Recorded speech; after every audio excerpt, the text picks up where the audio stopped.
புஸ் புஸ் நாய்க்குட்டியோட வணக்கம் வியூவர்ஸ். சரியான ஃபீல் பார்க்கலாமா? Hello hello hello low. வணக்கம் வியூவர்ஸ், வெல்கம் பேக். எல்லா காரும் இந்த இமேஜில் பார்க்கும்போது எப்படி இருக்குன்னாப்பா செமையா இருக்கே அப்படி இருக்கு. ஆமாம், ஆனால் வாங்கினதுக்கு அப்புறம் தான் உள்ளே இருக்கிற வழிகள் அந்தந்த பிராண்ட் ஓனர்கிட்ட கேட்டால் தான் தெரியும். அது அடுத்த வாங்கி சும்மா நிறுத்தினாதாங்க இன்னும் பெயின். அது பண்ற செலவுக்கு அதுக்கு உட்காந்துட்டு இன்சூரன்ஸ் போட்டு தேர்ட் பார்ட்டி இன்சூரன்ஸ்ல இருந்து எல்லாம் போட்டு இதெல்லாம் மெயின்டைன் பண்றதுக்கு நாம வந்து இன்சூரன்ஸ் வழிகள் அதான் எனக்கு கிளைம் பண்றது எப்படி. நான்லாம் வீட்டுல நிறைய தடவை எங்க அப்பாட்ட சொல்றேன், அப்பா நீங்க ஒரு தடவை இந்த காருக்கு இன்சூரன்ஸ் பே பண்ணா வருஷத்துக்கு தேர்ட் பார்ட்டி இன்சூரன்ஸ் 12,000 பே பண்ண போறீங்கன்னா நான் எவ்வளோ கால்குலேட் பண்ணி பார்த்துட்டேன். நீங்க டிராவல் பண்றதுக்கு உங்களுக்கு இந்த கார் தேவைப்படுற சிச்சுவேஷன் எல்லாத்தையும் அனலைஸ் பண்ணேன். டாக்ஸி போட்டால் கூட 12,000 வரமாட்டேங்குது ஒரு வருஷத்துக்குன்னு. உண்மைங்க, நான் இதை 100% அக்செப்ட் 200% அக்செப்ட் பண்ணுறேன். ஏன்னா நம்ம 4-5 இடத்துக்கு வருஷத்தில் போகிறதுக்காக காரை வாங்கிடுவோம். அந்த 4-5 தடவை போகிறத தவிர கார் சும்மா தான் நிற்கும். ஆனால் சும்மா நிற்கிறதுக்கும் ப்ரோ சொன்ன மாதிரி நம்ம வந்து இன்சூரன்ஸ் பே பண்ணணும், மாதம் இல்லைனாலும் இஎம்ஐ கட்டணும். அதுக்கப்புறம் சும்மா நிறுத்தி வச்சாலும் நிற்கப்படாது, சும்மா எடுத்து ஆன் பண்ணி வச்சுட்டு ஓட்டிக்கிட்டு இருக்கோம். ஏன்னா பேட்டரி படுத்துரும். ஆமாம், அதுக்கு பெட்ரோல் ஊற்றணும். ப்ரோ இது ஒரு இது ப்ரோ, இந்த இது வந்து பழைய கார் பார்த்தீங்களா, இதில் வந்து என்னென்னா அந்த பஸர் ஒன்று இருக்கும் ப்ரோ. அது வந்து பேக்கு ஃப்ரண்ட்டு இந்த மாதிரி போகும்போது அந்த கியர் மாற்றும் போது அது எப்படின்னா பேக் போனால் பிபி அடிக்கிறதுக்காக நல்ல லவுடாக அடிக்கும். அது இந்த மாதிரி பஸரு லாக் சிஸ்டம், சென்ட்ரல் லாக் சிஸ்டம்லாம் போட்டு வச்சுருந்தோன்னு வைங்களேன், சில சமயங்கள் எங்கேயாவது ஒரு இடத்துல வந்து என்ன ஆகும்னா பவர் லீக் ஆகும். அப்போ நீங்கள் ஒரு மாதத்துக்கு ஒரு மாதம்லாம் நான் அதிகமாக சொல்லிட்டேன், வாரம் ஒருக்கையாவது அந்த காரை எடுத்துகிட்டு ஒரு 20-30 கிலோமீட்டர் போனால் மட்டும்தான் பேட்டரி சார்ஜ் ஆகும். அப்படி இல்லைன்னா இந்த பஸர் இருக்குல்ல, தண்டத்துக்கு இருக்கிற அந்த பஸரே லீக் பண்ணி விட்டுரும் பேட்டரி ஃபுல்லாக. கரெக்டாக 3 வாரத்துக்கு மேலே காரை நிப்பாட்டி வச்சு எனக்கு ஒரு பேட்டரி போயிடுச்சு. நான் பேட்டரி மாற்றினேன். அதுக்கு காரணம் என்னன்னா, நான் டேஷ் கேம் போட்டிருக்கேன்ல, அது வந்து பேட்டரி எடுத்துக்கிட்டே தான் இருக்கும். ஆமாம், சேஃப்டிக்காக அது ரெக்கார்டிங் இது ஆன்லேயே தான் இருக்கும். ரெக்கார்டிங் ஆன்லனா அது எப்பயுமே அந்த சென்சார் ஆன்லேயே இருக்கும். யாராவது இப்போ டக்குன்னு ஒரு வைப்ரேட்க்கு இடிச்சு தெரிஞ்சிச்சுன்னா உடனே ஆன் ஆகி ரெக்கார்ட் பண்ண ஆரம்பிச்சிடும். ஸோ அதனால 3 வாரம் தாண்டினோடனே பேட்டரி படுத்துருச்சு. பேட்டரியில் நான் ஒன்று கேட்கணும்னு நினச்சேன் ப்ரோ. மேபி இந்த வீடியோலேயே நான் வந்து எண்டில் இதை கேட்டுக்கிறது எனக்கு வசதியாக இருக்கும்னு நினைக்கிறேன். எக்ஸைடு வந்து ரொம்ப பெரிய பேட்டரியில் ஒரு பெரிய பிராண்டுங்க. அது வந்து வெஹிக்கிள்ஸ்க்கு 2 வீலருக்கு 4 வீலர் எல்லாத்துக்குமே பெரிய பிராண்டு. ஆனால் அவங்களோட தரம் குறைஞ்சிட்ட மாதிரி எனக்கு ஃபீல் ஆகுது. அவங்கள காட்டிலும் வந்து ஆம்ரான் நல்லா பண்ணுற மாதிரி ஃபீல் ஆகுது. நான் இப்போ ஆம்ரான் தான் ப்ரோ போட்டிருக்கேன். என்னோட எக்ஸைடு இப்போ ஆம்ரான் தான் நான் போட்டிருக்கேன். இது நாங்கள் எங்கள் வீட்லேயும் பார்த்தீங்கன்னா எக்ஸைடே ரிப்பீட் பண்ணி ஓடாத காருக்கு ரிப்பீட் திரும்ப மாற்றி. ஏன்னா ஒரு தடவை மாற்றி அப்புறமும் நான் வந்து என்ன பண்ணுறேன், இதுக்காகவே அந்த காரை ரன் பண்ண வச்சு வீட்லேயே கூட என்ன ஆகும்னா ஒரு 2 வீக்ஸ் ஒன்ஸ்க்காவது ஆன் பண்ணி 1/2 மணி நேரம் ஓட விடுறது, இந்த மாதிரிலாம் பண்ணி வெளியில் எங்கேயாவது எடுத்துகிட்டு போய் எல்லாம் பண்ணாலும் கூட அந்த எக்ஸைட் பேட்டரி எப்படியாவது ஒன்று வீங்கிருது, வாயை பிளந்துருது. ஆம்ரான் போட்டதுக்கு அப்புறமா அப்படி ஆகலை. எனக்கு இது தெரிஞ்சே ஆகணும், ஒருவேளை கலப்படம் இருக்கா இல்லாட்டி எக்ஸைடு குவாலிட்டியே அவ்வளோ கேவலமாயிடுச்சா. ஏன்னா எனக்கு தெரிஞ்ச ஃப்ரெண்ட்ஸ் ஒரு சிலர்லாம் சின்ன யானை ஓட்டுறாங்க. அவன்லாம் என்ன சொல்கிறான், டே என்ன சிவா நீ வேற எக்ஸைட்லாம் எப்பயோ போயிடுச்சு சிவா, ஆம்ரான் தான் அப்படின்னு அவன் சொல்கிறான். எனக்கு தெரியல ப்ரோ, இது வந்து நான் வேணா எனக்கு தெரிஞ்ச ஒரு அவன் என்னன்னா கேட்டு பாருங்க. ஏன்னா இவன் என்ன சொல்றான், என் ஃப்ரெண்டு 5 வருஷமாவோ 6 வருஷமாவோ ஆம்ரான் தான் யூஸ் பண்றான். அவன் அதனால என்கிட்ட எப்பயுமே எப்போ நான் கேட்டாலும், ஏன்னா நான் அவன் மூலமா தான் போயிட்டு, ஏன்னா அவன் டக்கு நிறைய பேரோட கான்டாக்ட்ல இருப்பானே, லோடு அடிக்கிறான், நிறைய ஒர்க் பண்ணுவான், மல்டி ஒர்க்ஸ் பண்றதுனால அவன்கிட்ட கேட்டேன். அவன் என்ன சஜஸ்ட் பண்ணானா, ஆம்ரானே போடா அப்படின்னா. இருந்தாலும் சரி இருக்கட்டும் அப்படின்னு சொல்லிட்டு நான் தான் வந்து ஒரு தடவையும் எக்ஸைடே திரும்ப போயிட்டு இருந்தேன். வாரண்டி டைம்ல நீங்க வந்து கொஞ்சம் கூத்தாடி லைட்டா ஏதாவது பேசிக் மினிமம் அமௌண்ட் பே பண்ணிடலாம். இருந்தாலும் தலைவலியாக தான் ப்ரோ இருந்தது. அதனால தான் இப்போ ஆம்ரான் வந்து எனக்கு வித்தியாசம் தெரியுது. ஆனால் அந்த பஸரை தூக்கி போட்டாச்சு வேற ஒரு பக்கம், பஸரே வேணாண்டா அப்படின்னு சொல்லி தூக்கி போட்டாச்சு. சென்ட்ரல் லாக்கிங் இருக்கு. ஆனால் இப்போ பேட்டரி லைஃப் தரோம். ஏன்னா ஒரு மாதம் கழிச்சு நான் எடுக்கிறேன். அதுவும் இது எவ்வளோ பழைய இன்ஜினு, வண்டி இப்படி ஆன் பண்ணிட்டு வெயிட் பண்ணால் அதுவே டொக் அப்படின்னு ப்ரீ ஹீட் மாதிரி டொக்குன்னும் ஒரு இப்படி திருகுனா ஆன் ஆகிடும். டொயோட்டாங்க முன்ன எக்ஸைட்லயும் அதே டொயோட்டா தான். எக்ஸைட்ல திருகுனா எக்ஸைட்ல என்ன மாப்பே ட்ரு அப்படின்னும். பாவி நான் கேட்ட சொல்கிறேன் ப்ரோ அந்த மெக்கானிக்கிட்ட. ஏன்னா நான் இதுக்கு முன்னாடி எக்ஸைடு 4 வருஷம் யூஸ் பண்ணேன் என் பைக்கில். அப்புறம் ஆம்ரான் அந்த மாதிரி தான் மாற்றினேன். தெரிஞ்ச மெக்கானிக்னால அவரே இது நான் மாற்றிட்டேன் தான் மாற்றினாரு.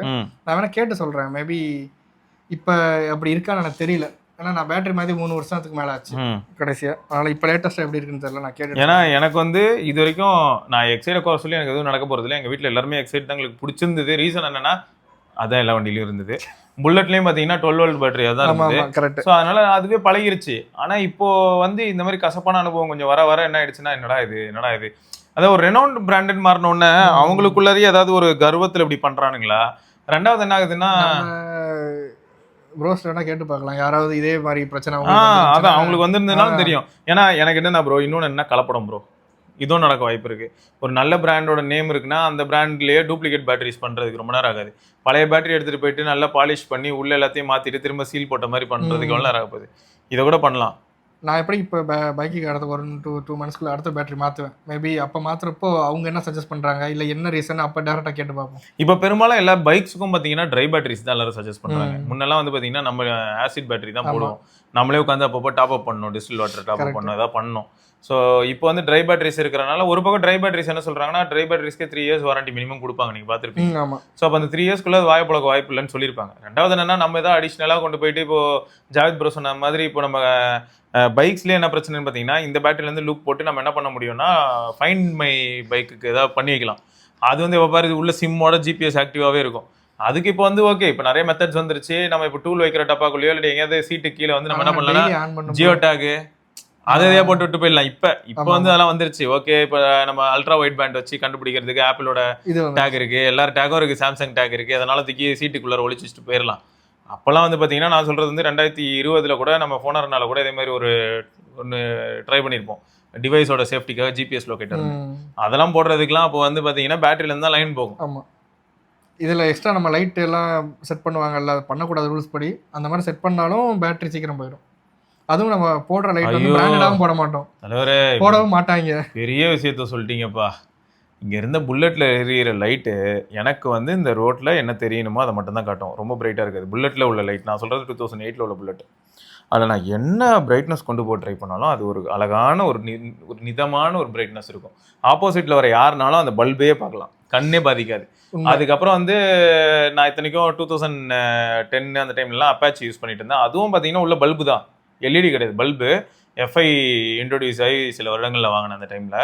அதுவும் பார்த்தீங்கன்னா பல்பு, அதையும் கூட நான் அவ்வளோ பிரைட்டாக இருந்தாலும் பீம் நேரம் கண்ணில் அடிக்கிற மாதிரி அதோட ஆங்கிளே இருக்காது. இப்படிதான் வச்சிருப்பேன். ஆமாம், அதை நான் பார்த்தேன்னா நல்லா பார்க்கலாம். அந்த பல்பு எரியுதுன்னு தெரியும், பல்பை சுற்றி அது பட்டு அப்படி ரிஃப்ளெக்ட் ஆகுது எனக்கு தெரியும். அவ்வளோ அழகாக இருக்கும். இப்போ இருக்கிற வண்டிலாம் நான் பார்க்குறேன், ஒரு ஜூபிட்டராக இருக்கட்டும், இல்லாட்டி வந்து ஒரு ரேவாக இருக்கட்டும், எதுவாக இருந்தாலும் வெள்ளை கலரில் ஒரு லைட்டை போட்டு கண்ணு கூசு. இதில் வேற எல்லாருக்கும் வந்து என்ன பழக்கம்னு எனக்கு புரியலை. இதுக்கு முன்னாடி ஆமாம், இதுக்கு முன்னாடி என்னன்னா நான் நல்லா யோசிச்சு பார்த்தேன் ப்ரோ. 2000 ஓகே, நான் சொல்றது பாருங்களேன், 2000 வெளியில போகும்போது மெஜாரிட்டி ஆஃப் த பைக்ஸ்ல பாத்தீங்கன்னா பல்புக்கு நேரம் ஒரு பிளாக் ஸ்டிக்கர் இருக்கும். அடுத்து என்ன பண்ணிருப்பாங்க தெரியுமா ப்ரோ, பல்பு ஒரு ஃபுல் சர்க்கிள் இல்லையா, full circle maximum bulb full, அதாவது பல்புங்கிற பாருங்க, அந்த ஹெட்லைட்டே ஃபுல் டூம் தான் இருக்கும், சர்க்கிள் தான் இருக்கும். அந்த சர்க்கிள்ல மேல 25% வந்து பிளாக் பெயிண்ட் அடிப்பாங்க. ஆமா, மேல அதாவது முன்னாடி வரவங்களோட கண்ணில் அடிக்கக்கூடாதுன்னு பிளாக் பெயிண்ட் அடிப்பாங்க. எங்கடா போச்சு இந்த காமன் சென்ஸ்? அந்த ஒட்ட கூட வேணாம், அடிக்க கூட வேணாம். ஆனா ஓட்டிட்டு வரும்போது ஃபுல்லா ஹை பீம்ல வச்சு நைட் நேரம் அதுவும் ஃபுல்லா ஒயிட் லைட் போயிடுது ப்ரோ. எக்ஸ்ட்ரா லைட் வேற வச்சுக்கிறானுங்க, அது இதோட பழச்சுன்னு இருக்கு. மாருதி ஆல்டோ என்ன லைட்ல வச்சு எல்லாருக்கும் தெரியும், மாருதி ஸ்விஃப்ட் எதுல வச்சு நமக்கு தெரியும், எக்கோ எதுல வச்சுன்னு தெரியும். எல்லாத்துலயும் அந்த வண்டிக்கு அப்படியே சம்பந்தம் இல்லாத ஒரு லைட்டை வச்சு நைட்டு ஹைவேல வர்ற போது கண்ணில் அடிப்பான ஒரு சுத்தமா தெரிய பிளாங்க் ஆயிடுது. பக்கத்துல என்ன இருக்குன்னு தெரிய மாட்டேங்குது. அதான் ப்ரோ, நான் வந்து ஆக்சுவலா ஒண்ணுல ஒரு சின்ன டார்ச் வந்து நான் டெஸ்ட் பண்ணும் போதே தவறுதெல்லாம் ஒண்ணுல. நம்ம இப்ப 2 பேரும் வந்து இந்த போனை பாக்குறோம், அப்புறம் கீழே பாக்குறோம், நம்மளுக்குள்ள பாக்குறோம். இதுவே நம்ம வந்து இந்த ரூம்லயே ஒரு லைட் இருக்கு, 2 லைட் நமக்கு ஆப்போசிட்ல இருக்கு. அந்த 2 லைட்டை பார்த்தோம்னா நம்ம நிலைமை ரொம்ப கஷ்டமா இருக்கும். அதேதான், அந்த 2 லைட்டை பார்த்துட்டாலே அதுக்கப்புறம் கொஞ்ச நேரத்துக்கு நம்மளோட விஷனே ரொம்ப கஷ்டமா இருக்கும். ஸோ இது வந்து ஒரு பெரிய பிரச்சனையா இருக்கு ப்ரோ. இது வந்து மக்களுக்கு புரியணும்னு நினைக்கிறேன். நான் யூஸ் பண்ற வெஹிக்கிள் எல்லாமே சைக்கிள் தான், அது வேற விஷயம்.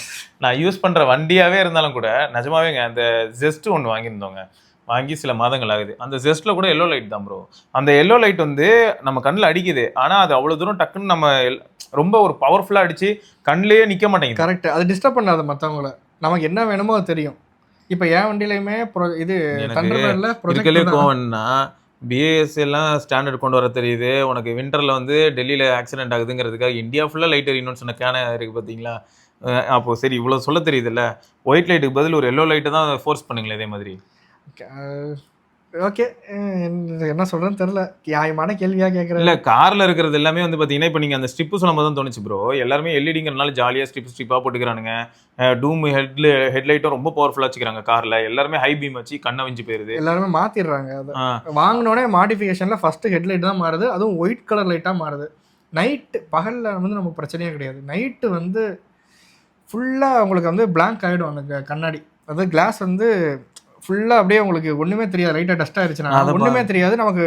நம்ம இங்கே கீழே பார்ப்போமா அங்கே பார்ப்போமா ரோடை பார்ப்போமா இதை பார்ப்போமான்ட்டு நமக்கு ஒரு டென்ஷன் ஆகிடும் வண்டி ஓட்டுறதே நைட் எடுத்தாலும். இதில் வேற நமக்கு தெரியும் ட்ரக்கு அதுக்கு மேலே. ஸோ இதுக்கு யாராவது ஏதாவது சொல்யூஷன் இருந்தால் சொல்லுங்க. இதுக்கு தான் சொல்றது நம்ம எப்படின்னா ஒவ்வொரு இண்டிவிஜுவலுக்கும் ரெஸ்பான்சிபிலிட்டி இருக்கும். இந்த லைட்டை மாற்றணும்னு யார் சொன்னா எனக்கு தெரியல. அதில் என்னையா கெத்து, நிறைய விஷயம் இந்த மாதிரி தான் கெத்துன்னு பண்ணிட்டு இருக்காங்க. காரை வாங்கி வெளில கக்கூஸ் மேலே நிறுத்துறது, இதுதான் வந்து ட்ரெண்டாக போய்கிட்டு இருக்கு எனக்கு தெரிஞ்சு.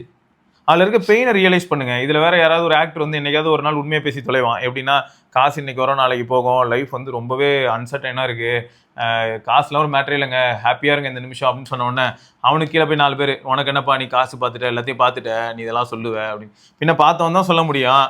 அவ்வளவும் பார்த்ததுக்கப்புறம் ஒரு ஒன்றுமே இல்லை, நிம்மதியாக ஜாலியாக போய் பானிபூரி சாப்பிட்டு என்ஜாய் பண்ணுற பற்றி அதான் லைஃப் போய் விளையாடு அப்படின்னு அவன் தான் சொல்ல முடியும். அப்புறம் அவன் சொன்னா வண்ண கீழே வந்துட்டு எல்லாரும் சொல்றது நீ எல்லாத்தையும் பார்த்துட்ட நீ சொல்ற டேய் இது விழுதுறாதான் தான்டா நான் சொல்றேன். இது கேன்சர் பேஷண்ட் சொன்னா நீ சொல்லுவீங்களா உடனே நீ எல்லாத்தையும் பார்த்துட்ட நீ சொல்றேன்னு. நம்மளே இப்ப எல்லாருக்கும் பூமர் தான், நமக்கு வயசு கம்மியா இருக்கணும் நம்ம பூமர் தான். இப்ப நம்ம போய் நம்ம பார்த்ததுல வந்து டே இப்படி நடந்தா இப்படி ஆயிடும் நீ பண்ணாத பண்ணா நீ என்ன சொல்லிடுவியான்னு சொல்ற ஆளுங்க தானே அதிகமா இருக்காங்க. நீ பூமர்ரா அப்படின்னு. உண்மை தானே ப்ரோ, நீ பூமர்ரா இல்ல அதான் நடக்குது. இப்ப இருக்கிற 15 வயசு பசங்க போனா நீ பூமர். ஒரு மாசான ஒரு வீடியோ வரும் ஒண்ணு, ஜெப்டோல வந்து ஒரு டைரி போட்டிருக்கான் போல, ஜெப்டோல ஒரு குட்டி டிக்ஷனரி என்னத்துக்குன்னா ஃபார் பூமர்ஸ் அண்ட் மில்லேனியல்ஸ்னு. அது உள்ள போனா ஃபுல்லா ஷிப்பு அந்த இதெல்லாம் இருக்கு. இதுதான் ஜென்சி கோட்ஸ். அதை படிச்சு நான் பெஞ்சிங் என்னென்னமோ போட்டு வச்சிருந்தது. அது எனக்கு ஒன்றும் புரியல ப்ரோ, ஏதோ சொல்றாங்க தலையில ஏத்திக்கல, வராத எதுக்கு தேவையில்லாம போய் படுத்துக்கிட்டு பார்த்துக்கிட்டு தேவையில்லாம அப்படின்னு நான் விட்டுட்டேன். அந்த ஏதோ வேட்டு சொல்றாங்க எனக்கு ஒன்றும் புரியல. டிகாப்ரியோ சொல்லியிருக்காருலாம் போட்டிருக்கான் அதில் ஜெப்டோ. எப்படின்னா இந்த புக்கை படிச்சனால எனக்கு என்ன ஆயிடுதுன்னா ஜென்சியோட டேட் பண்ண முடியுதாமா. எனக்கு வந்து எப்படி இருந்ததுன்னா டே இல்ல அவனெல்லாம் அப்படியே போக விட்டணும். அதேதான் ஏண்டா இங்க இருக்கிறதுக்கே நாக்கு தெளிவே எனக்கு. ஏயா நீங்க வேற என்னென்னமோ கொண்டாந்து அதாவது ஸ்டீரியோ டைப் மாதிரி இருக்கு ப்ரோ. எல்லாத்தையும் நார்மலைஸ் பண்ண ட்ரை பண்றது. வேண்டாம்ப்பா இருக்கிற நான் நிம்மதியா இருக்கேன், நான் நிம்மதியா இருந்து போறேன், எக்ஸ்ட்ரா எதுவும் திணிக்காதீங்க என் மேல. அப்படிதான் இருக்கு. சரி ஒயிட் லைட் அடிக்காதீங்க, வேற எதுவும் இல்லை. ஒயிட் லைட் வச்சாலும் கண்ணில் அடிக்காதீங்கயா. அதாவது ஆப்போசிட்ல யாராவது வந்தாங்கன்னா அப்போதைக்காவது டைரக்டா அடிக்காதீங்க, அவ்வளவுதான். இப்போ ஏதோ ஒன்று இந்த ஷார்ட்ஸ்ல ரீல்ஸ்லாம் ஏதோ ஹாலோஜன் பல்பு அது இதுன்னு சொல்லிட்டு என்னத்து இல்லாம மாட்டிவிட்டு மொத்த ஏரியாவே டே டைம் மாதிரி ஆயிடுது கார்ல இருந்து லைட் அடிச்சு. அது நிறைய இது பார்த்தேன் ப்ரோ வீடியோ. நம்ம அதெல்லாம் ட்ரை பண்ணல, அதனால நம்ம பேச முடியாது, உண்மையானு தெரியல. அதை ட்ரை பண்ணி யாராவது பார்த்துருந்தா வேணா சொல்லுங்க. ஆனா அடிச்ச அடியில அவ்வளவு வெளிச்சம் அடிச்சதுல என்ன ஆயிடுதுன்னா கீழே கமெண்ட் ஃபுல்லா திட்டிருந்தாங்க ப்ரோ. ஏன்னா இந்த மாதிரி வெளிச்சம் அடிச்சு ஆப்போசிட்ல வரவங்களுக்கு வந்து அப்படியே கண்ணு பிளைண்ட் ஆயிடுமா. ஆமா, நேரம் சுருக்கிடுவாங்களா, அவ்வளவுதான். ஒண்ணுமே தெரியாது ப்ரோ எனக்கு நிறைய. அதாவது எப்படின்னா இப்ப நமக்கு ஹைவே இருக்கு, இந்த சைடு 2 லேன் வந்துருது, 2 லேன் வந்து நடுவில் செடி வச்சிடறாங்க, ஓகே பிரச்சனை இல்லை. ஆனா இந்த சிங்கிள் லேனா போகும் பாத்தீங்களா, அப்பெல்லாம் ரொம்ப ரொம்ப கஷ்டம். நிறைய அனுபவிச்சிருக்கேன் நைட் ஓட்டுறப்பெல்லாம். அதுவும் நம்ம நைட்டு ஃபுல்லா ஓட்டிட்டு போவோம், விடிய காலில் நம்ம அப்பப்போ ரெஸ்ட் எடுத்தா ஓட்டுவோம்னு வச்சுக்கணும் ஒரு இதுக்கு. ஆனா அவன் ஃபுல் பவர்ல நம்ம அதாவது அதை கொஞ்சம் குறைங்கப்பான்னு சொல்லி நம்ம 2 தடவை அடிச்சுட்டு நம்ம கீழே வச்சிருப்போம். ஆனால் அப்பயும் அவன் அடிக்க மாட்டேன், எக்ஸ்ட்ரா 2 லைட் அடிப்பான் பாருங்க. ஆனால் வெறுத்து போயிருக்கேன் நிறைய தடவை. கண் வந்து எப்படி 10 கிராஸ் பண்ணதுக்கு அப்புறம் தான் தெரியாது எந்த காருன்ட்டு. ஆல்டோக்கு இந்த லைட்டு, ஆல்டோக்கு அந்த லைட்டு. நான் ஆல்டோன்னு குறையா சொல்லலை, ஆனா அப்படி இல்ல. அது வந்து தேவையில்ல. அந்த கார் வந்து ஆக்சுவலா என்ன பர்பஸ் ஓட்டுவாங்க, என்ன ஸ்பீட்ல ஓட்டுவாங்கன்னு ஒரு லாஜிக் இருக்குல்ல. அப்புறம் ஈகோ, அந்த ஈகோன்னு ஒரு கார் இருக்கு பாத்தீங்களா, அதுவும் வேணாம். எஸ்பிரஸோ இந்த காரெல்லாம் ஹைவே ரூல் பண்ணிக்கிட்டு இருக்குங்க நைட் நேரத்தில், லைட் எல்லாம் பளபளன்னு வச்சு வெள்ளை கலர்ல. ஆனால் கிரெட்டாவும் இந்த அல்கசாருமே ஒயிட் லைட்டு தான் அக்செப்டட். எல்லா எம்ஜி கார்ஸும் ஒயிட் லைட்டு தான் அக்செப்டட். ஆனால் அவங்களாம் டிஃபால்ட்டாக கொடுத்தாங்க, சரி அதை வைக்கலன்னு ஒரு மனசு ஏற்றுக்கலாம். ஆல்ரெடி எல்லோ லைட்டு தான் கொடுத்துருக்காங்க நல்லதா இந்த கார்ல எல்லாம், அதை மாற்றி ஒயிட் லைட்டாக வச்சிருக்காங்கிறது தான் இப்போ இந்த இடத்துல நம்ம சொல்ல வரோம். எதுக்கு இவ்வளோ தூரம் ஃபோர்ஸ் பண்ணிக்கிறாங்கன்னே புரிய மாட்டேது. பைக்லேயும் கொஞ்சம் தயவுசெய்து இதெல்லாம் வந்து எல்லா பிராண்ட்ஸும் பார்க்கணும் போல. ஏன்னா பகல் நேரத்துலையும் அந்த லைட் எரிஞ்சு சாகடிக்குது, அது ஓகே. ஆனால் பகல் நேரத்துலையும் எரியுதுன்னு தெரிஞ்சு போச்சுல, எல்லாரும் கண்ணுக்கும் சேஃபாக என்ன லைட் இருந்தால் பெட்டராக இருக்கும்னு யோசிங்க. கடைசியில் இப்போ அதுக்கு நான் கண்ணாடி தேடி ஒரு கடையை வாங்கி பார்த்துட்டு இருக்கேன் ப்ரோ. இப்போ ஒரு கண்ணாடி ஆர்டர் போட்டிருக்கேன் நைட் ஓட்டுறதுக்கு. அந்த கண்ணாடியை வேணால் போட்டு பார்த்துட்டு சொல்லுவோம், யாராவது அது ஒர்க் அவுட் ஆச்சுன்னா வேணா. நைட் விஷன் கேர்ள்ஸ்லாம் இருக்குது, உண்மைதான். நிறைய வாங்கி போட்டேன், எதுவுமே செட் ஆகலை. இப்போ லாஸ்ட்டாக ஒன்று ஆர்டர் போட்டிருக்கேன், இதுவாவது தேருமான்னு பார்ப்போம். என் மாமா பையன் வீட்டில் தேர்ச்சுன்னா ஓகே. இது வந்து இந்த கான்டெக்ட்க்கு அதுக்கு சம்மந்தம் இல்லை. இப்போ ரீசெண்டாக போகும்போது அவங்ககிட்ட இந்த புல்லட் வாங்கியிருக்காங்க போல 1980s. ஆமாம், ரைட் சைடு கியரு. அதான் ஒரே இதில் கிக்கர் அடிச்சுட்டு அப்படியே கியர் போட்டு இருக்கலாம். ஒரு 3வது கியருக்கு மேலே போனால் நியூட்ரல் போடலாம். ஃபர்ஸ்ட் 2 கியர் போனால் போட முடியல நியூட்ரலு. ஒரு 3-4 கியர் போயிட்டோம்னா அதுக்கப்புறம் 3rd கியர் 4th கியரில் இருக்கும்போது சிங்கிள் டேப்பில் நியூட்ரல் போயிடும். அது நல்லா இருந்தது அந்த இன்ஜினு. ஏன்னா அந்த கேஸ்ட் அயர்ன் இன்ஜின் சூப்பரா இருக்கும். உண்மையிலேயே அது ஒரு தடவை நம்ம வந்து ட்ரை பண்ணுவோம். அது ஆமா, ஒரு தடவை நம்ம ஓட்டலாம். இங்க சான்ஸ் கிடைச்சா சொல்லுங்க, நானும் வரேன். நான் எடுத்துட்டு வரேன். ஸோ நம்ம எல்லா வரிசையா நம்ம எப்படியும் ஒரு 8 இயர்ஸ் டிஃபரன்ஸ்ல நம்மகிட்ட புல்லட் இருக்கு. ஆமா. ஸோ நம்ம எப்படி டிஃபரன்ஸ் ஆயிருக்கு, எவாலுவேஷன் எப்படி ஆயிருக்குங்கிறத நம்ம ப்ரோ முடிஞ்ச வீடியோ போடலாம். அதான் அதோட ஹார்ஸ் பவர்லாம் கம்மியா இருக்கும் ப்ரோ. பட் ஓட்டுறதுக்கு வந்து அது வேற மாதிரி இருக்கும். அதாவது என்னது ஒரு 60-70 அதோட ஸ்வீட் ஸ்பாட்.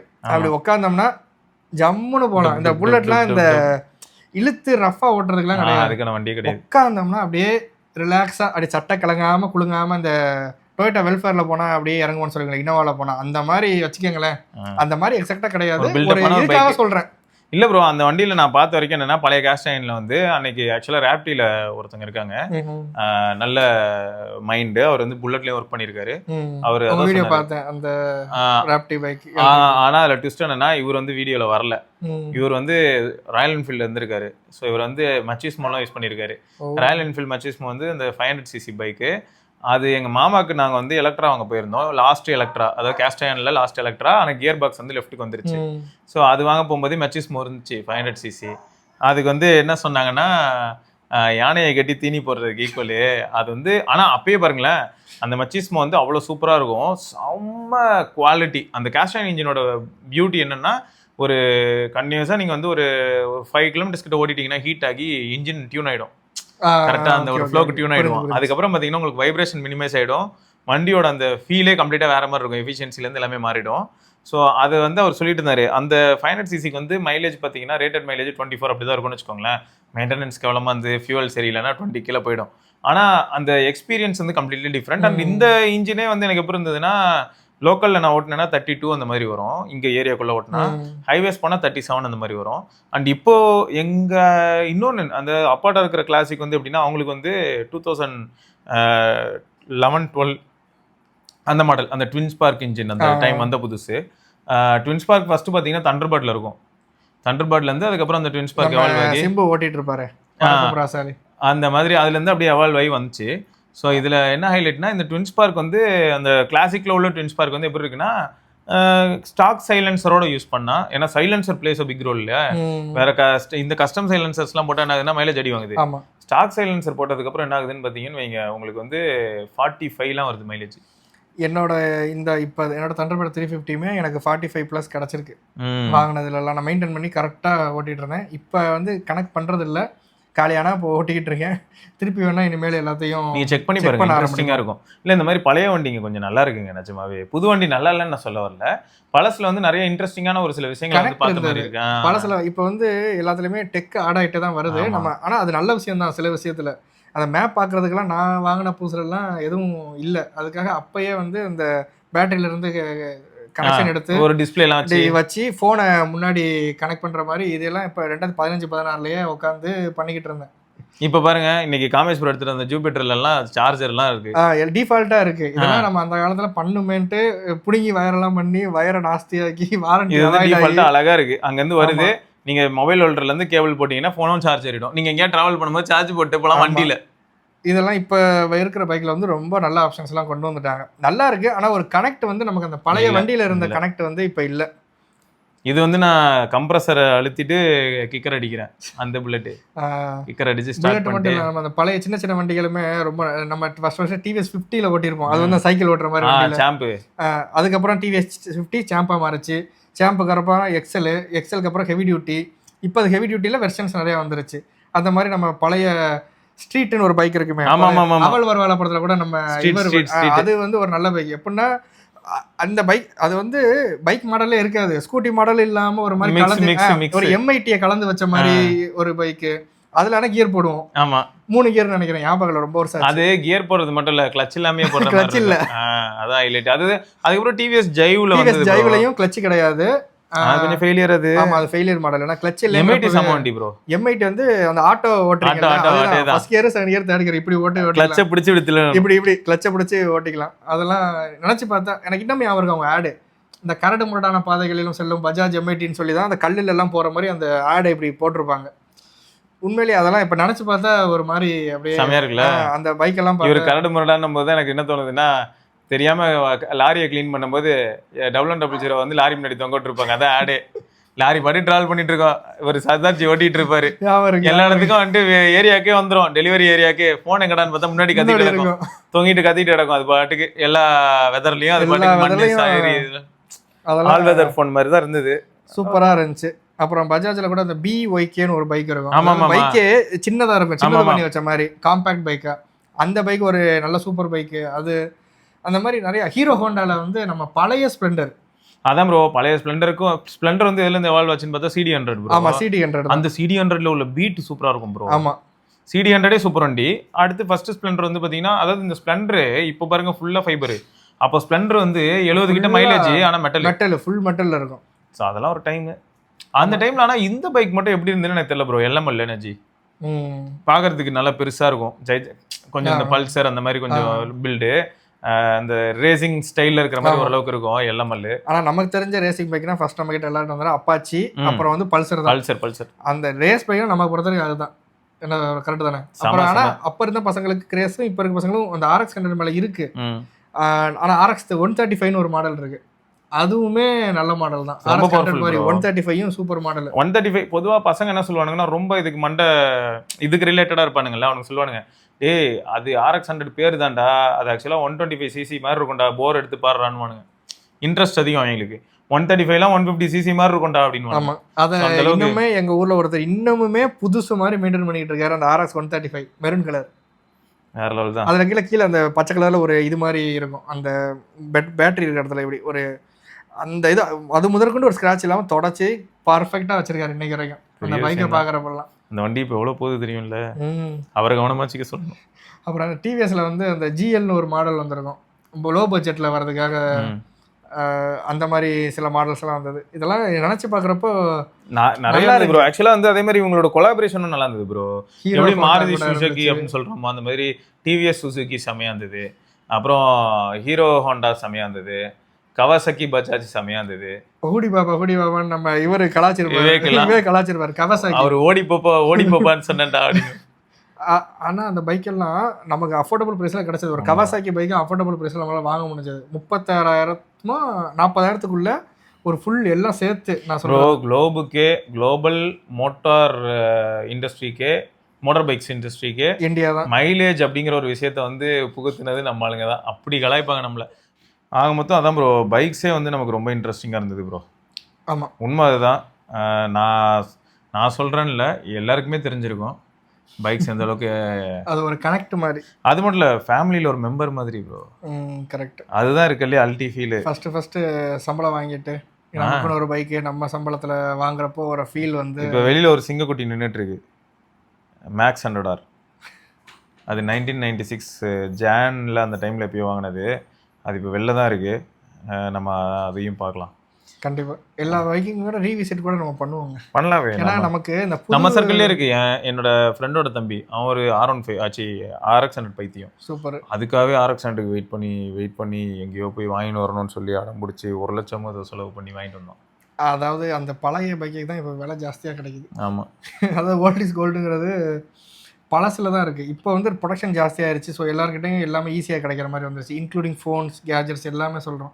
ஆனால் அப்போ இருந்தது வந்து யூனிக்காக அதை யூஸ் பண்ணுங்கிறதுக்காக நம்ம வெயிட் பண்ணி ஒரு டைம் அதை ஸ்பெண்ட் பண்ணி ஒரு ஆர்வத்தில் போய் உட்காந்து ப்ரோ லோன் போட்டு வாங்குவாங்க ப்ரோ. இப்போ அது EMI, அப்போ அப்படிலாம் கிடையாது. நகை அடகு வச்சு வண்டி வாங்கியிருப்பாங்க, அது வேற மாதிரி இருக்கும். ஃபேமிலியில் ஒரு மெம்பர் மாதிரி இருக்கும் ப்ரோ. உயிர் இல்லாத ஒரு பொருள் மாதிரியே அதை ட்ரீட் பண்ண மாட்டாங்க, உயிர் உள்ள ஒரு பொருள் மாதிரி தான் ட்ரீட் பண்ணுவாங்க. ஸோ இந்த எமோஷன்ஸ் எல்லாம் பற்றியும் நம்ம வந்து ஒரு வீடியோவில் கண்டிப்பாக பேசலாம். அந்த ஜாவித் ப்ரோ சொன்ன மாதிரி நான் கண்டிப்பாக அதை கன்சிடர் பண்ணுறேன். அந்த retro bullet, retro 2 stroke engine bikes இதெல்லாமே நம்ம சர்க்கிள்லேயே நிறைய பேர்ட்ட இருக்குது. அதெல்லாம் இப்போ ஓட்டும் போது எப்படி இருக்குது அப்படின்னு சொல்லி நம்ம கண்டிப்பாக கவர் பண்ணுவோம். ஆமாம், அது ஓட்டுற லைவ் வீடியோ எக்ஸ்பீரியன்ஸை வந்து நம்ம ஷேர் பண்ணலாம். இன்ட்ரெஸ்டிங்காக இருக்குது. அது வந்து ஒரு நாங்க ஸ்டண்ட் எல்லாம் பண்ண முடியாதுங்க, நாங்க அதெல்லாம் முடியாதுங்க. சும்மா ஓட்டி பார்த்து உங்களுக்கு சொல்றோம் எப்படி இருக்கு. உட்கார்ந்தமா ஹெல்மெட்டை போட்டோமா ஒரு ரவுண்ட் சுத்துனோமா நமக்கு எப்படி ஃபீல் ஆகுது. இங்க இருந்து வேணும்னா என்ன பண்ணலாம்னா, அந்த புல்லட் எல்லாம் பாத்தீங்கன்னா இங்க இருந்து எடுத்துட்டு இங்க இருந்து மாப்ஸ் வரைக்கும் வேணும்னே போயிட்டு ஃபுல்லா டாக்குமெண்ட் பண்ணலாம். இப்படி என்ன பண்ணலாம், மாவட்டூர் வரைக்கும் போயிட்டு. ஆனா அதுவே நமக்கெல்லாம் ஜாஸ்தி தான், ஜாஸ்தி. நமக்கு அதெல்லாம் தோணாது. நமக்கு என்ன தோணா, ஏன் ப்ரோ இங்க இருக்கு கீழ்கட்டில் வரைக்கும் போனா போதாது அப்படின்னு தான் தோணும். ஏன்னா அது இந்த பைக் ஓட்டுறவங்க வந்து எப்படி திரும்ப இருப்பாங்க, க்ளவ் போட்டு பைக்கிங் சூட் போட்டு பயங்கர இன்ட்ரெஸ்டடா. அப்படியே பழைய போட்டோ ப்ரோ காட்டுவோமா எப்படி இருந்தோன்ட்டு. பார்த்தீங்களா, எங்க ஆளுக்கே இப்போ வயசாயிடுச்சு. அவரே வந்து இப்ப 10 வருஷத்துக்கு மேல ஆச்சுங்க. இதுக்கப்புறம் அந்த மாதிரி ஒரு கெட்டப்லாம் நமக்கு வேணாம். ஆனா இதுக்கு முன்னாடி பாத்தீங்கன்னா இவரே ஜாலியா அதெல்லாம் பண்ணிட்டு தான் எல்லாம் பண்ணாலதான். ஆனா இப்ப வந்து பண்றதா இல்ல. இந்த மாதிரி சுத்திக்கிட்டு இருந்தோம் நம்ம ஒரு காலத்துல. நான் எவ்வளவு பெரிய ராயல் என்ஃபீல்டு ஃபேனு அப்படின்னு அப்புறம் முன்னாடி அதை கனெக்ட் பண்றது இப்படிதான் சுத்திக்கிட்டு இருப்போம் போனாலே. இந்த மாதிரி எல்லா இது ஒரு காலங்க அப்படிங்கிறாரு. அதாவது என்னென்ன ரைடிங் கிட்டலாம் இருக்கோ அதை வாங்கி யூஸ் பண்ணுறதுக்குன்னு காசு சேர்த்து வச்சு போய் பண்ணதெல்லாம் உண்டு அந்த டைமில். அது வந்து ஓவர் பீக்கில் இருந்த டைம்னு வச்சுக்கோங்களேன். அப்போ இருந்தோம். அதாவது வயசு இல்லை எனக்கு என்னென்னா கோவிட்க்கு முன்னாடி கொஞ்சம் அக்ரெசிவாக இருந்த மாதிரி இருக்குது இந்த பைக்கிங்லாம். கோவிடுக்கு முன்னாடி என்னாச்சுன்னு பார்த்தீங்கன்னா எனக்கு தெரிஞ்ச ஃப்ரெண்டு ஒருத்தர் எப்போ பாரு புல்லட்னாலே அவங்க வந்து கேங்காக ட்ராவல் பண்ணுறது. இங்கேருந்து கன்னியாகுமரி போகணுவாங்க, இந்த மாதிரி ஏதாவது சொல்லிகிட்டே இருப்பாங்க. நாங்கள் வந்து இயர்லி ட்வைஸ் இந்த மாதிரி பண்ணுவோம் அப்படிலாம் சொல்லுவாங்க. ஏதோ ஒன்று அது என்ன புல்லட் கேங் தான். நான் என்ன பண்ணேன், ஒரு தடவை என்னாச்சு இங்கேருந்து போயே ஆனோம் அப்படின்ட்டாங்க எங்கே தடா ஃபால்ஸு. உடனே நான் என் புல்லட் எடுத்துட்டு, அவர் வந்து ஸ்டாண்டர்ட் புல்லட்டு, நம்மளது எலக்ட்ரா எடுத்துட்டு இங்கேருந்து போகிறோம். இந்த கேஸ்ட் அயர்ன் இன்ஜின் தான், அவரது ட்வின்ஸ் பார்க் இன்ஜின். இங்கேருந்து போகிறோம் தடா வரைக்கும், அடிச்சு பிடிச்சி தடா கூட. ஏன்னா நல்ல எக்ஸ்பீரியன்ஸு. போகும்போது பைக் ஓட்டின மாதிரிலாம் வீடியோலாம் பெருசாக எதுவும் எடுக்கல. பட் அங்கே இருக்கும்போது எடுத்த ஃபோட்டோஸ்லாம் என்கிட்ட இருக்கு தடால. நானும் அந்த டைம்ல சென்னையில இருந்து ஊருக்கு போறது எல்லாமே அந்த வண்டியிலேயே அந்த கெட்டப்ல போறது எல்லாம் இருந்துச்சு. இப்பெல்லாம் ஆனா இன்னொன்னு என்னன்னா வெதர் பெரிய மேட்டர் ப்ரோ. அவ்வளோ இதெல்லாம் மாட்டிட்டு போனா வேர்க்கும் ப்ரோ உள்ள. ஆமா ப்ரோ, கரெக்ட். அதுக்கு தான் அந்த ரைடிங் இதுலயே வந்துட்டு ஏர் ஃப்ளோ இருக்கிறதுக்கு ஒரு இது இருக்கு. நீங்க குளிர்ச்சுன்னா உள்ளக வந்து அந்த ஃபர் வச்சு ஆட் பண்ணிக்கலாம், ஆட் பண்ணிட்டு மேலே போட்டுக்கலாம். அது மாதிரி க்ளோவ்ஸ் போடுறீங்களா, க்ளோவ்ஸில் ஏர் ஃப்ளோ வேணுன்னா அதுக்கு ஒன்று இருக்குது, ஏர் ஃப்ளோ வேணாலும் அதுக்கு ஒன்று இருக்குது. நீங்கள் ஃபுல் கவர் பண்ண ஒன்று இருக்குது. பூட்டில் வெரைட்டிஸ் இருக்குது. நீங்கள் கீழே பேண்ட் மாட்டுறீங்கல்ல, அதுலேயுமே லெவல் 1 லெவல் 2 லெவல் 3 ப்ரொடக்ஷன் மாதிரி நான் அப்போ வாங்கினப்போ இருந்துச்சு. இப்போ என்ன இதில் இருக்குன்னே கூட எனக்கு தெரியாது. இருக்கும் இப்போ ரொம்பவே 15-16 அந்த டைமில் எனக்கு சிரிப்பு வருது. இப்போ நீங்கள் சொன்னதெல்லாம் யோசிச்சுட்டு எல்லாத்தையும் மாட்டிடுறேன். வண்டி மூவ் பண்ணதுமே உள்ள காற்று சில்லுன்னு இருக்கு. ஆனால் சென்னை டிராஃபிக்கில் மாட்டிப்பேனா விடிய காலையில் நம்மலாம் இப்போ 3:30 மணிக்கு 4 மணிக்கு வண்டியை ஸ்டார்ட் பண்ணிடுவோம். ஸோ ஆக மொத்தம் நம்ம சிட்டி அவுட்டரையே 6:30 மணிக்கெலாம் தாண்டிடுவோம். செங்கல்பட்டு பரனூர் டோலையாக அப்போ தாண்டிடுவோம். இல்லை அப்படின்னா நான் என்ன பண்ணுவோம், கேளம்பாக்கம் அந்த ரூட் இருக்கும்ல, அதில் திருப்பூர் வழியாக போயிட்டு பேக் சைடே நம்ம வெளியே வரலாம்ல, டோல்கேட்டை கட் பண்ணிட்டு அது வழியாக வெளியே வந்துடுவேன் நான். இப்போ கூட அந்த செங்கல்பட்டு வசந்தனுக்கு ரோடு போவோம், அது வழியாக வெளியே வந்துடலாம். இல்லைனா அந்த இது இருக்கு பெரிய ஆஸ்பத்திரி இருக்கும் அங்கே, அது வழியாக வெளியே வந்துடலாம். கவர்மெண்ட் ஹாஸ்பிட்டல் அது அந்த ரோடு வழியாக அப்படிலாம் வெளியே வருவோம். ஒரு காலத்தில் நானும் என் ஃப்ரெண்டெல்லாம் இந்த இதெல்லாம் போட்டுக்கிட்டு சுற்றிக்கிட்டு இருந்தோம். இப்போ பார்த்தா எனக்கு சிரிப்பு வருது இந்த ஃபோட்டோவை. உண்மையாக சொல்கிறேங்க, எனக்கு இப்போ பார்த்தா சிரிப்பு வருதுங்க. நானே ஒரு ஏஜ் ப்ரோ, அது எல்லாமே ஒரு ஃபேக்ட் தான். சமல்ல. ஆமாம், இப்போ நினச்சி பார்த்தா சிரிப்பு வருது. Old memories. இப்போ நானே கலாய்ச்சிருக்கிறேன் பாருங்களேன். அப்போல்லாம் சொன்னால் கோவம் வரும், ஏன்டா நான் கரெக்டாக தான்டா இருக்கேன்ட்டு. இப்போ எனக்கே சிரிப்பு வருது. என் ஃப்ரெண்டெல்லாம் இப்போ பார்த்தாங்கன்னா சிரிப்பாங்க. அது அப்போ வந்து வண்டி ஓட்டினேன், ட்ரெஸ் போட்டிருந்தேன்.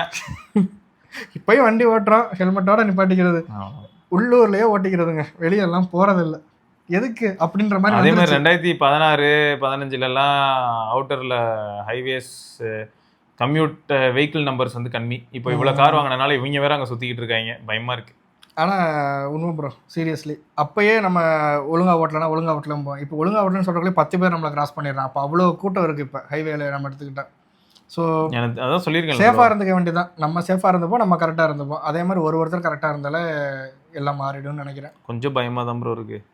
சும்மா ப்ரோ, கடவுளே நல்லதே நடக்கும், நம்புவோம். அதேதான், அவ்வளோதான். ரைட்டுங்க. ஸோ இதை தொடர்ந்து நம்ம இன்னொரு பதிவில் சந்திப்போம். அதற்கு விடைபெற்றுள்ளது சிவபரணி, ஜாவேத். பார்க்கலாங்க, பாய். வண்டியை விடாம நாள் கணக்கா சுத்திக்கிட்டு இருக்கான். மறக்காம சர்ப்ரைஸ் பண்ணுங்க. தேங்க்யூ. என்ன ராமலிங்கம் ஆளைய பார்க்க முடியல. எப்படி இருக்க? நல்லதா இருக்க. நீ எப்படி இருக்க? நல்லா இருக்கானப்பா.